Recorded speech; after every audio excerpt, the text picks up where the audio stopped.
Redditors who worked at defunct stores, Blockbuster, Circuit City, etc. When did you realize they were done for? When my boss started loading large TVs into his car and told us to grab what we can. I worked at Circuit City.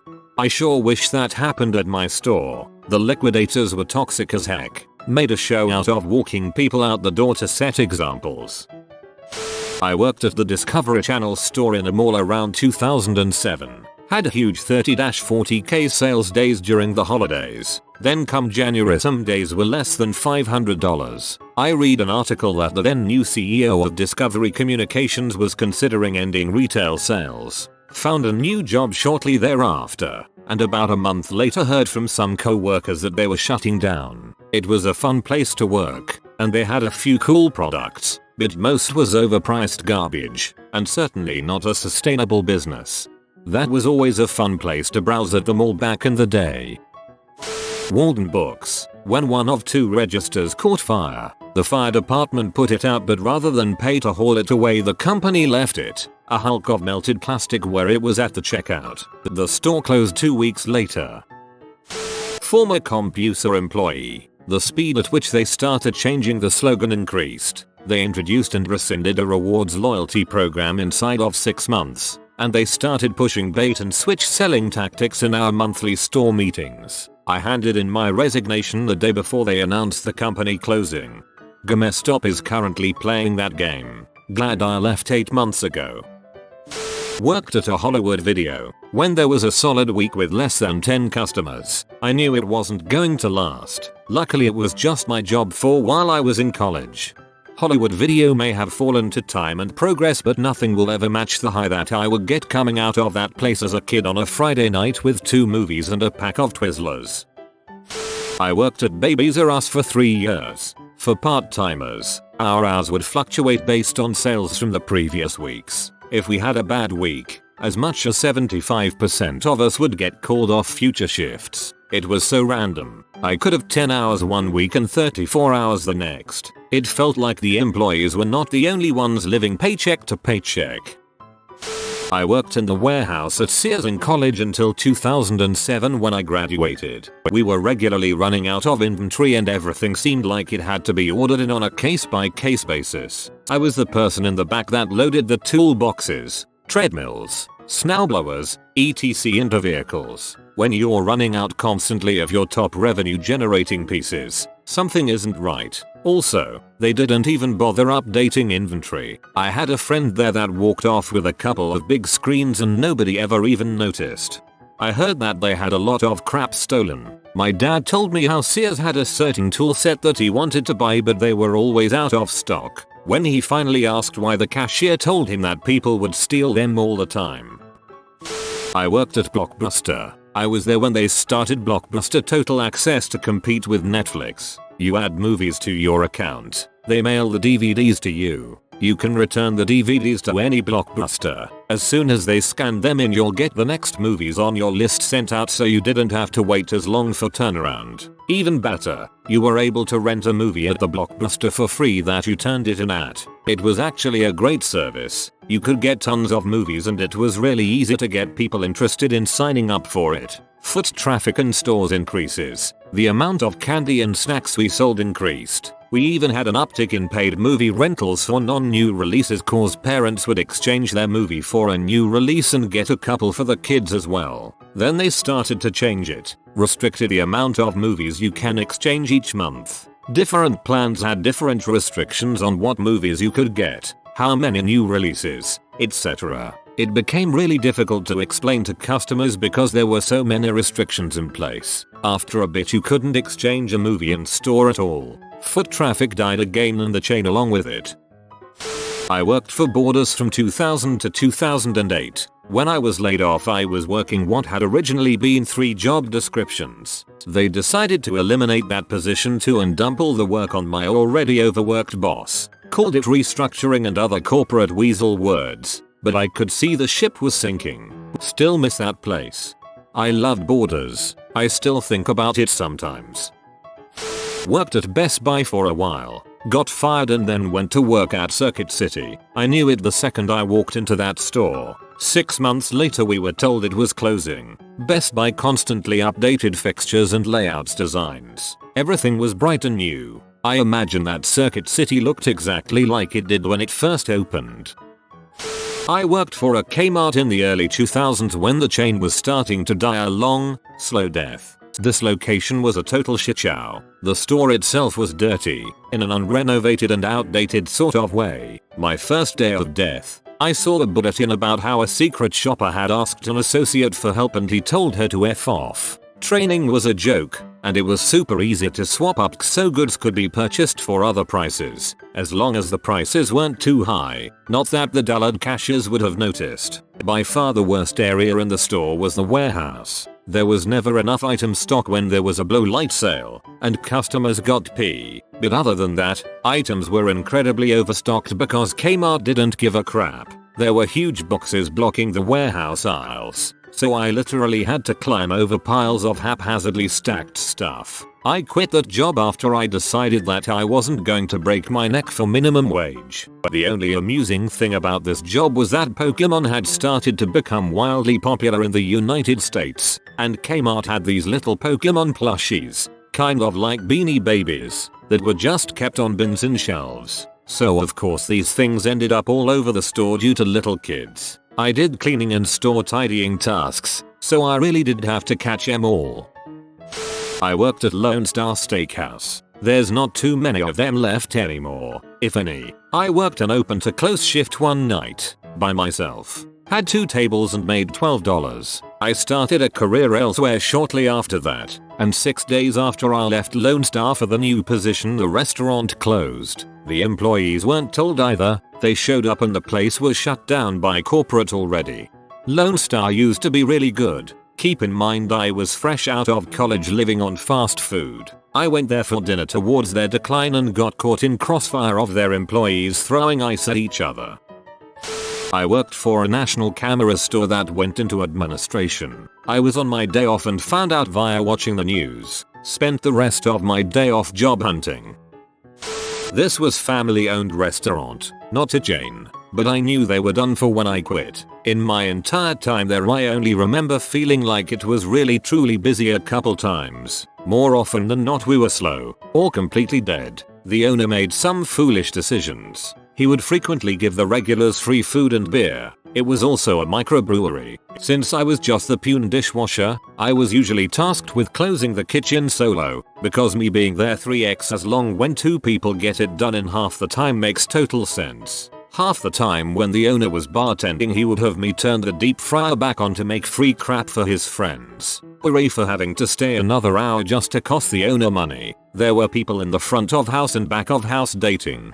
Drama always ensued. There were people that hated each other forced to work alongside each other. Poor direction from the top down. The owner would allow his wife to wait tables when she was high off her face on pills. Before I worked there she got a DUI and had her license revoked. When it was reinstated he bought her, on credit, a brand new $60 K Mercedes. She totaled it while drunk roughly a week later. I had 2 paychecks bounce. Good wait staff didn't stay. The morning crew for the kitchen trickled out over a few months. I quit in January 2008. It was closed by May.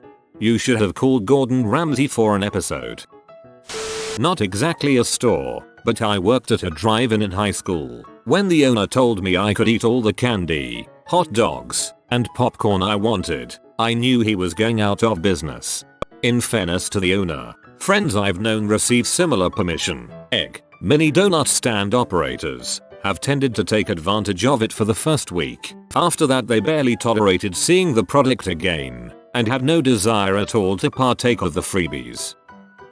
I remember working at Blockbuster around 3 or 4 months before they shut our store down. My co-workers were all zany and gave zero fricks, all the way up to management, when the ship started going down. The interview process was such a joke because it involved 2 parts, a group interview and a one-on-one. The group portion involved us gathered around a bargain bin of movies, and each of us had to pretend to recommend one of the crappy movies in the pile as if a customer would really be going through that garbage. Then in the one-on-one, they basically asked if you were comfortable working any holiday they asked and if you didn't mind cleaning the toilets. The actual job was a joke. Because Blockbuster was bought by Dish Network, they assigned one or two of us to come in and try to sell cable services to innocent people who just wanted to rent the Lincoln Lawyer. I made one sale and they never even ponied up the commission they promised. Instead, they let me keep a box of movies and games that I had stashed. Every employee had a safe spot for their box of the best stuff once they heard the store was closing.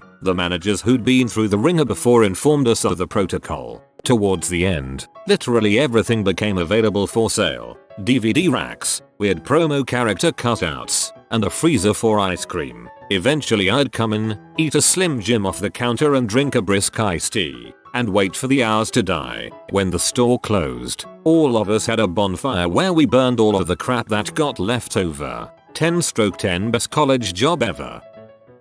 I got a job at Sears. I figured out they were definitely dying because I was getting a whopping 4 hours a week, 5 AM to 9 AM on Sunday mornings. Left me plenty of time to find a full-time job, and when I did find a decent job, I just stopped showing up to Sears. My manager called me asking if I really wanted to give up this job, and that I needed to carefully consider my options. I told them that I has weighed my options, and my new job gave me 10 times the hours, and nearly twice the pay.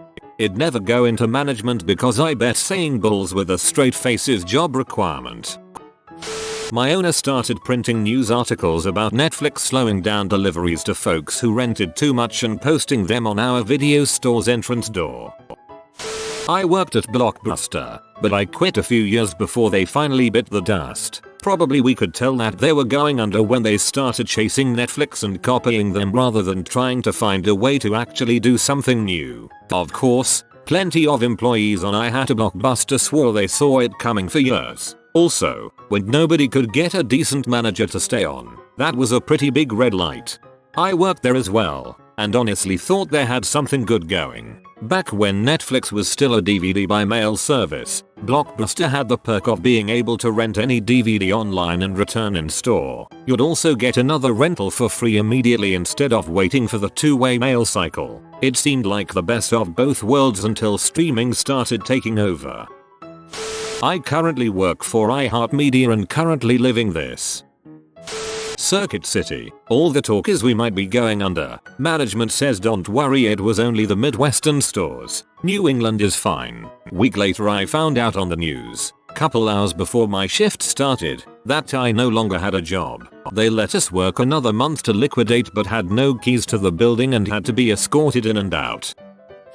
I worked for a Toby Keith's. I love this bar and grill. The entire corporate end of that business was a money laundering front, or something to that end. Turns out that the guy who ran it was actually a former monster who had went into witness protection, but continued to run a scam. I knew we were closing when that kilt bag in Houston made it to 95% completion but never opened. That sparked several lawsuits, which resulted in several more kilt bags closing, and the process continued till it reached Cincinnati. Our location was right between the two stadiums and was in a brand new entertainment district. As this all was happening, first, our heat went out in the winter, and they were never able to fix it. Then summer hit, and the AC went out, and they flat out just didn't even try to fix that. Our last week open was when the Reds were hosting the All-Star game. Most of us knew we were closing at any moment, and those who made tips made out like freaking bandits. The last night was the All-Star game. As we closed, a few of us rolled out one of the empty whiskey barrels that served as tables there and loaded it into an employee's truck.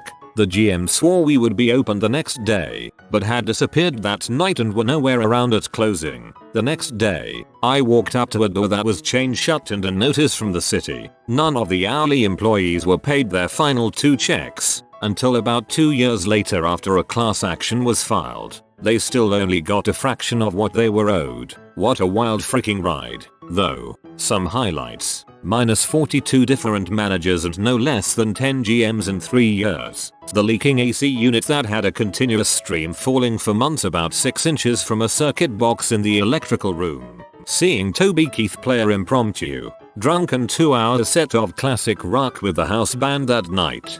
Upvoting for the fact that you abbreviate the name as kilt bag. CompuSer. I was working in business sales and could just tell the company was on shaky ground. I started asking my customers about what was going on and one complained about low-level IT tasks he had to do. I said I could do them. Sent him my resume and 12 plus years later I'm still in IT. Eventually got his job too.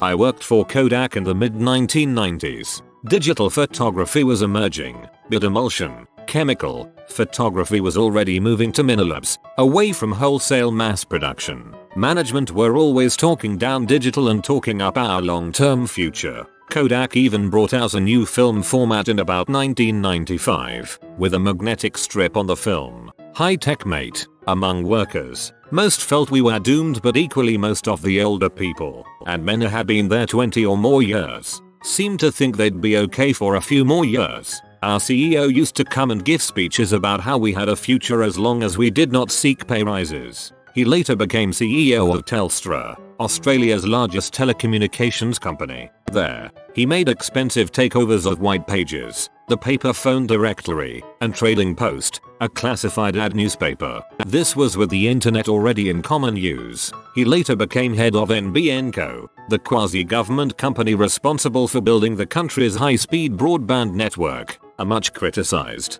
mismanaged project noted for complacency and lethargy, and a lack of ambition. There are some who want a nuclear power industry in Australia, and the man's name is often mentioned to head that. Our CEO used to come and give speeches about how we had a future as long as we did not seek pay rises. As the kids say, what the actual duck?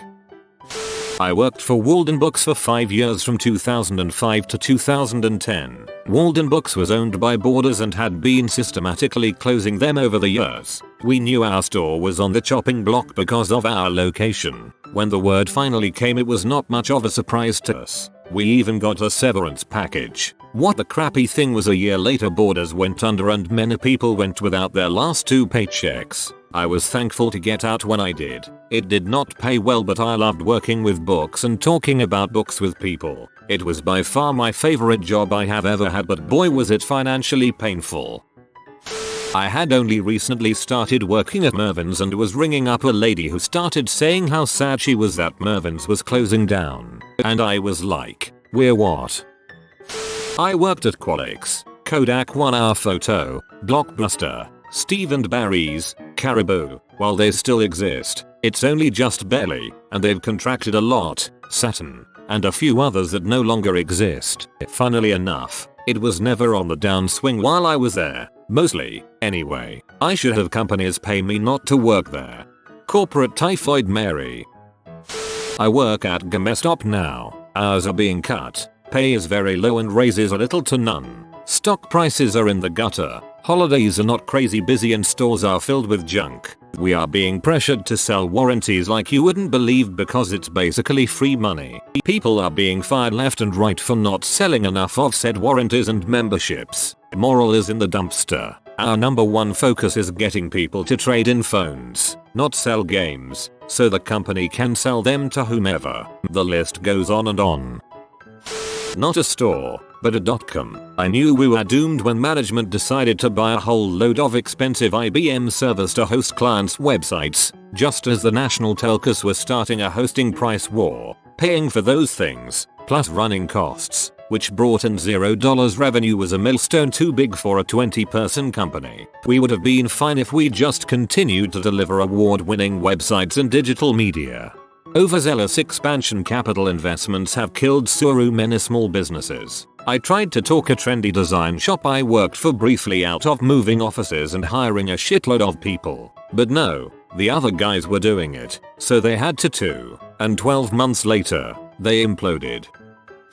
I worked at Circuit City in computer sales from 1999 the 5th of February, 2003. I was near the top in sales for the region. The managers were all made to attend a special retreat in which they couldn't bring their phones. It was previously clear Circuit City had lost its way and was throwing everything it could at it. Multiple store redesigns, commission changes, etc. This retreat seemed very off. They couldn't bring their cell phones. The day the retreat ended, we were called and told to be at the store at 9 AM the next day. I had an exam at Temple U that morning and said no, can't do it. They were extremely insistent. I knew then and there what was going to happen. I cleaned out my locker that night. I refused to come in, took my exam, and got on the train. While on the train, a co-worker called me crying. The top 5 people in commission were let go. That included me. I went directly to the store, handled it like a champ, and when they asked to clean out my locker,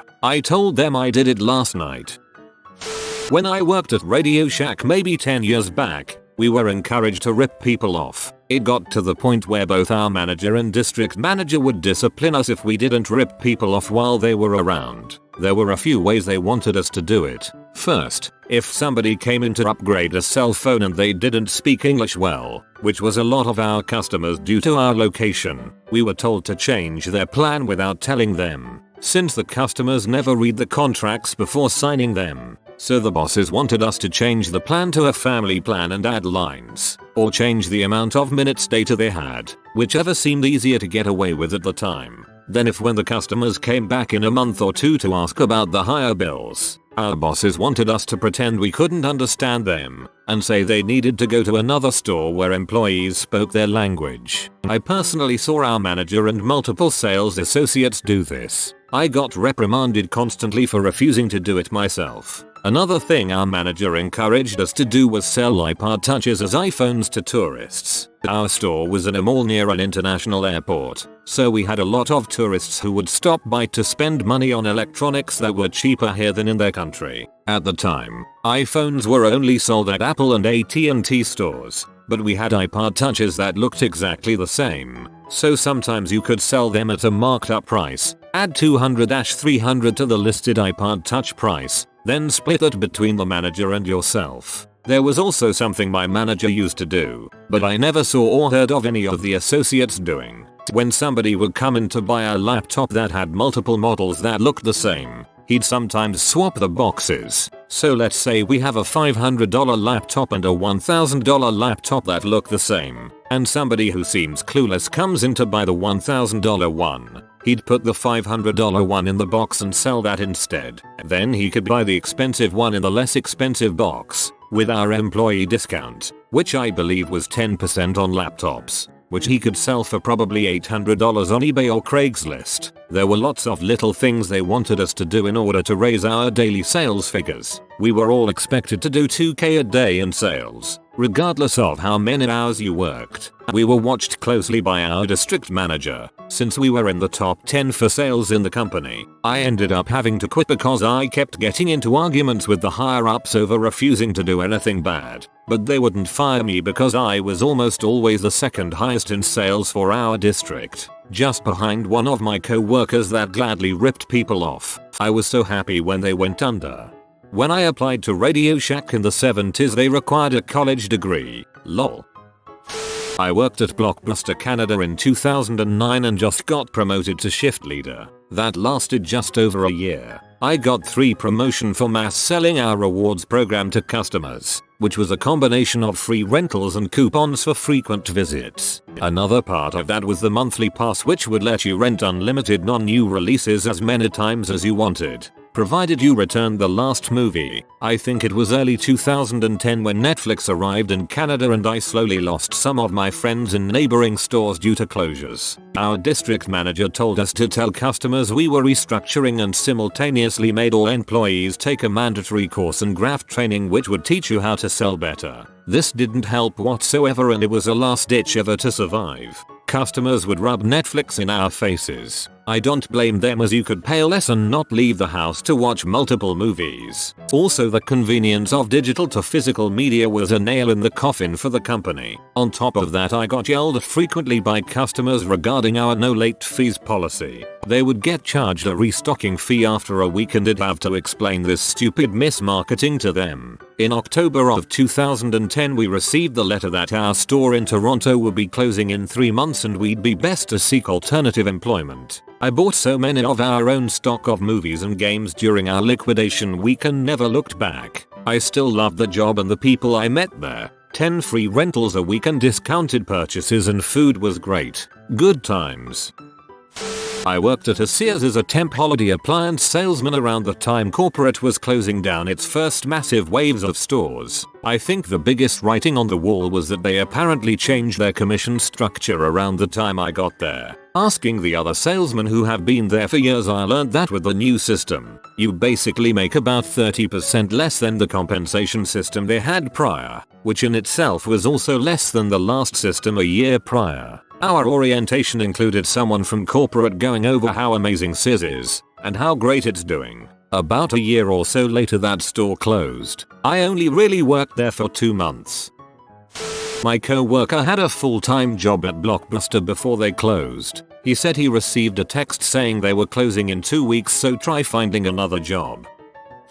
Worked at a Sears and HS in college. Overall it was a good job, but it was obvious that company was too diversified, selling clothes, mattresses, etc., and was too stuck on an old department store business model with tons of huge locations in tons of suburban malls. Had they scaled back on location selection, focused more on in-store appliance tool sales, and gotten ahead in the online marketplace, they could still be doing well today. Sears was Amazon before there was Amazon. Everyone got Sears catalogs at home. My mom used to order from them all the time, and their tools and appliances were great quality, but overall crappy management did them in.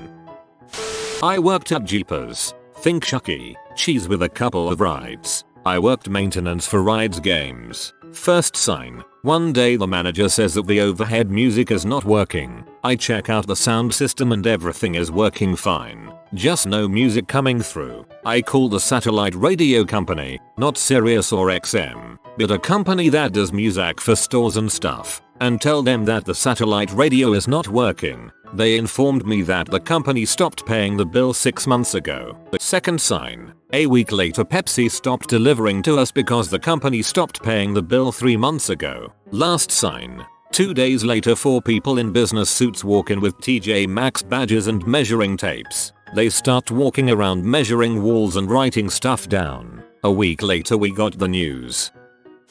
Long-time upper management types start leaving. They'll talk about great opportunities they couldn't pass up, or time for new blood. Then upper middle management types start to leave. They aren't as experienced, so they'll say random things like, "Oh, don't worry about your job, it'll be here still." Middle management start getting laid off, cutting the fat. People in business suits looking halfway like used car salesmen take tours of your facility. Some new middle manager is making big arm gestures and talking positive. After the tour goes back in their office. Doesn't really care much about how daily operations are going. Maybe it was because we could see the end that we did what did. Used to work at a Toys R Us and it was the biggest store in the area. There was a BJ's and a Home Depot and our building was bigger than theirs. Management stopped caring. There were people that would clock in and then go to another job and come back to clock out. Inventory was a mess. We had 5 employees looking through storage and sort of gave up when everything was a mess. Had co-workers take things from shelves and even had several managers take home bikes, game systems, and even the Legos. Sometimes, cashiers would give stuff for free. I swear we had rumors the place was just a front. I went home with boxes of old toys that just gathered dust and my parents would give them away to relatives and friends. Place crapped down a year after I left, but a friend of mine who was there to until the end told me he took as much Lego products as he and either sold them or gave them away. There were people that would clock in and then go to another job and come back to clock out. Oh yeah, this is big brain time. I didn't work for one, but I could see Borders bookstore going down when Barnes & Noble came out with the Nook after Amazon had Kindle. Borders missed the boat. It's too bad because I like Borders better than Barnes & Noble.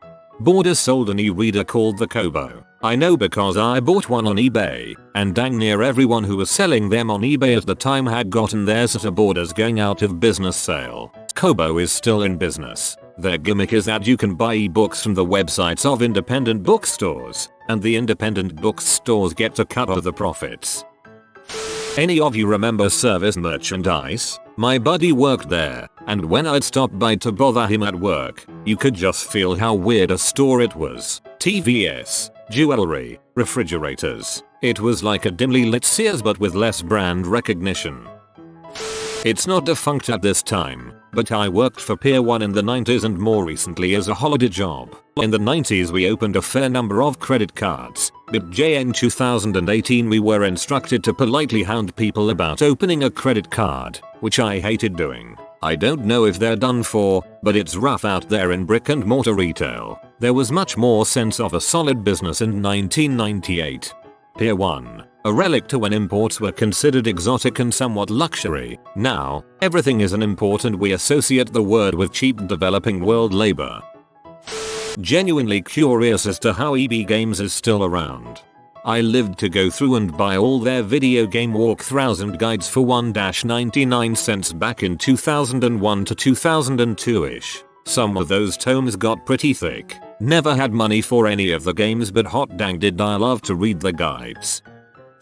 We talked in our marketing classes about how Sears was the quintessential example of a company misreading the market trends. Sears should be what Amazon is today, but they didn't think that silly internet sales thing would pan out and stuck with their magazine catalog. Seems obvious now, but imagine their internal meetings. To be a fly on that wall.